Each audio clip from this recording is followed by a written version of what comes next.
All right, guys, we are back. Welcome back to the channel. It's your boy CMB checking in.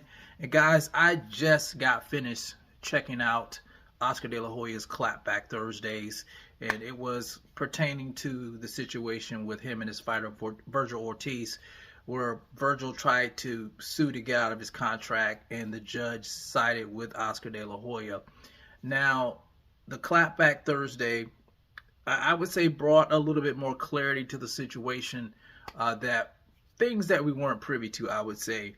I want to play the clip in its entirety so you guys can, get a good perspective of it. And I want to give my thoughts on what I think Vergil Ortiz should do next. So let me play this clip for you guys real quick. It's that time of the week again, time for the only segment in boxing that gives you the facts and makes you laugh. It's Clapback Thursday. There won't be many laughs this week because I never think it's funny when a fighter tries to fuck me over. But the verdict is in, and Vergil Ortiz's master plan to break his contract with Golden Boy Promotions was shot down by a federal judge in Nevada. I know many of you have been waiting for the details regarding all this bullshit, so it's time to finally give you the facts. Here's the timeline of how it all went down. I hadn't heard from Vergil Ortiz since his fight back in November, where he openly praised me for being a great guy and a great promoter. He is probably one of the most successful promoters in the history of the sport. And he has always been done right by me. I have nothing bad to say about him. I mean, he's gone out of his way. He texts me all the time. He's called me, he's FaceTimed me on Christmas. He does his job. I mean, everything that he's done, I think that he's done with good intentions with me. And I can't say anything bad about the guy. So everything was terrific, right? And his father even sent me this message over the holidays. Then, out of nowhere, Vergil served us with a lawsuit in January to get out of his contract. So who was behind this lawsuit? The worst manager in boxing, Rick Meridian. Rick demanded that Vergil get paid triple what we're contractually obligated to pay Vergil for the Boots fight. We were ready to make the fight, and I was lobbying to get him the most money possible. But Rick, being the selfish asshole he is, tried to line his own pockets and felt the grass was greener with the others who interfered on the other side. And now, thanks to his poor advice, Vergil's sidelined, and he's headed to waste more money and time in mediation. And that could last years. Vergil, I still want to believe you're a good guy, and you received the worst advice on the planet. We always did right by you, treated you with respect. Remember when we were in Texas, and I sent President Eric Gomez to sit with you while you and your father cried about pulling out of the fight the week of? And this was the second time this happened.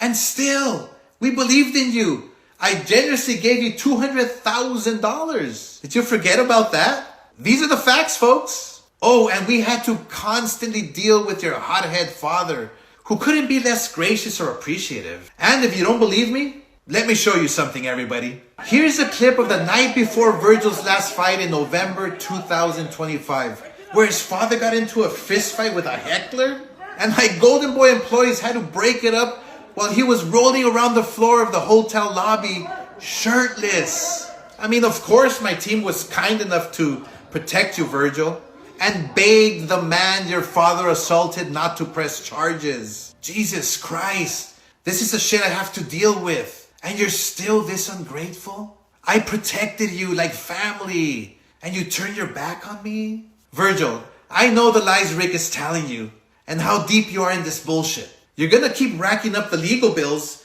and burning money. Look, what Rick didn't tell you is that you could potentially stay on the shelf for years, just like Mikey Garcia did. And that's the way it's heading legally. The judge already ruled against you. But it isn't too late to fix this. From one fighter to another, you have to change the team around you. They're dragging you down, and we all see it from the outside. If you don't change your team, it's going to be another sad ending for another potential star in boxing. Even though you tried to screw me over, I still want what's best for all my fighters. And I always will. So remember, kids, You're never a hater if you only speak the facts. All right, guys. So you guys heard that Oscar De La Hoya giving his point of view and perspective and letting us in on some things we didn't know pertaining to the situation with him and Vergil Ortiz. Now, I'm going to be brutally honest. I don't think Vergil Ortiz has a whole lot of options. I think Oscar pretty much has him stuck between a rock and a hard place. And if I'm Vergil, I'm listening to what Oscar De La Hoya is saying, that if you go into mediation, it's going to take time and it's going to take a lot of money. And you could be sitting on the shelf just like Mikey Garcia. And if you're sitting on the shelf, that means you're not generating any income. You're not making any income. And you're getting older, and people will just forget about you.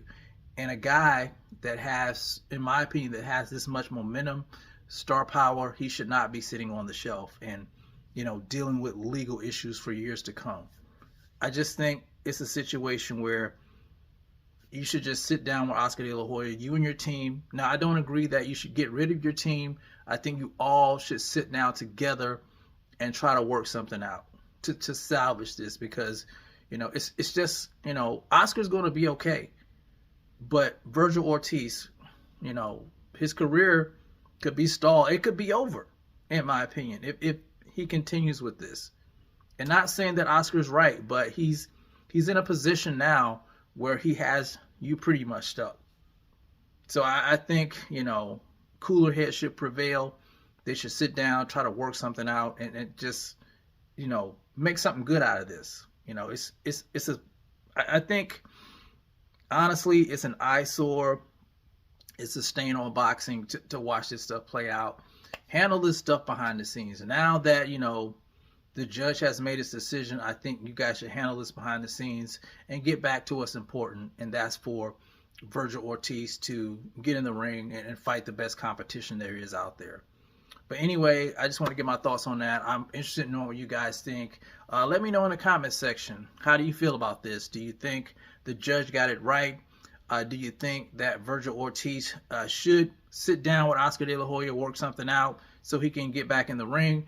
Do you think he should continue with litigation and, drag this out for who knows how many years? You guys let me know how you feel about it in the comment section. It's the CMB. I'll talk to you guys in the next one, and I'm out. Peace.